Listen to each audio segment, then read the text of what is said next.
दोस्तों, हमारे पूर्वज यानी हमारे पितृगण हमारे घर के दरवाजे पर कब आते हैं, किस रूप में आते हैं, किस लिए आते हैं और कब वापस जाते हैं, इन सभी प्रश्नों के उत्तर हम जानना चाहते हैं। चलिए जानते हैं। इस कथन का वर्णन गरुड़ पुराण में धर्मकांड प्रेत कल्प के 10वें अध्याय में मिलता है।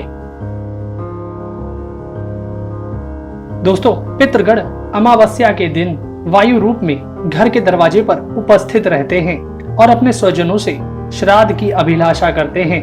जब तक सूर्यास्त नहीं हो जाता तब तक वे वहीं भूख प्यास से व्याकुल होकर खड़े रहते हैं। सूर्यास्त हो जाने के पश्चात वे निराश होकर दुखित मन से अपने वंशजों की निंदा करते हैं और अपने अपने लोकों को चले जाते हैं। अतः प्रयत्न पूर्वक अमावस्या के दिन श्राद्ध अवश्य करना चाहिए। यदि पितृजनों के पुत्र तथा बंधु बांधव उनका श्राद्ध करते हैं और गया तीर्थ में जाकर इस कार्य में प्रवृत्त होते हैं तो वे उन्हीं पितरों के साथ ब्रह्मलोक में निवास करने का अधिकार प्राप्त करते हैं।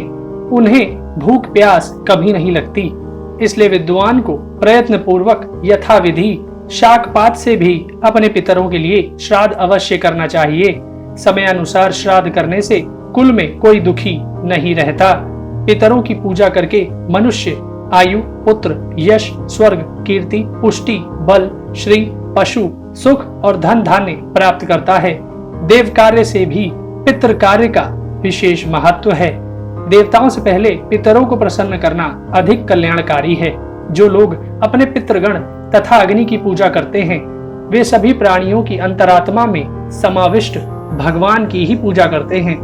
मनुष्यों के द्वारा श्राद्ध में पृथ्वी पर जो अन्न बिखेरा जाता है उससे जो पितर पिशाच योनि में उत्पन्न हुए हैं वे संतृप्त होते हैं। श्राद्ध में स्नान करने से भीगे हुए वस्त्रों द्वारा जो जल पृथ्वी पर गिरता है उससे वृक्ष योनि को प्राप्त हुए पितरों की संतुष्टि होती है।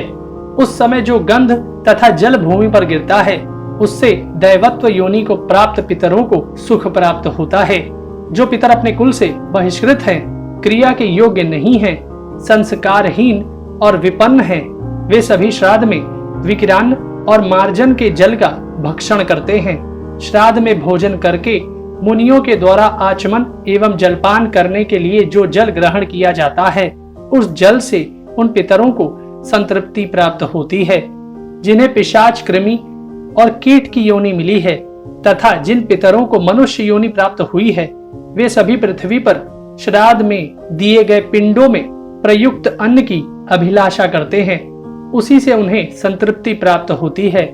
इस प्रकार विधि पूर्वक श्राद्ध किए जाने पर शुद्ध या अशुद्ध अन्न तथा जल फेंका जाता है।